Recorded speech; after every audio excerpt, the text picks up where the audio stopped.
sürdüler Arvak'ta uzağın sürdüler Ana ne ki ona vakti olsun da ben bir ek kupletini de birey. Kuda yığıla arnayın, gelin alotmayısınlar, gülüğünü olotaslar. Ek ona vakti olsun, ömürlü olsun, iman da olsun deyiniz. Kuda söktür, dingildik bolalı. Yakşı oturumuzlar. Anca problemanı unuttuğumuzlar, 6-7 saat o vakit var eken. Gülüp cayına oturar, yakşı kalot dilekler de aytalı. Ağrındayım sayın başkalardan kızlarım Bastan izim başkalardan kızlarım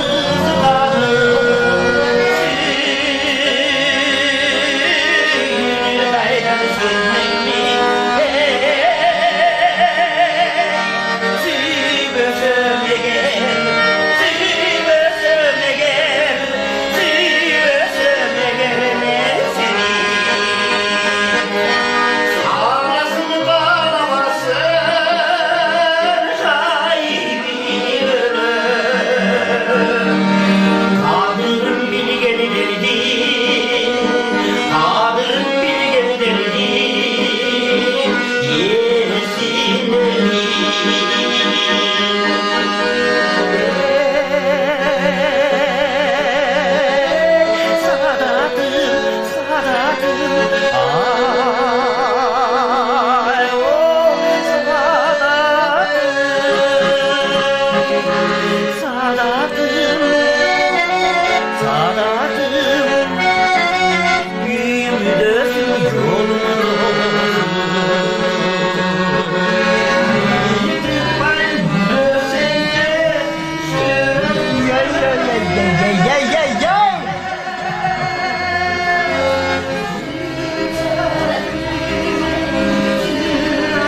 Ömrüm saydılar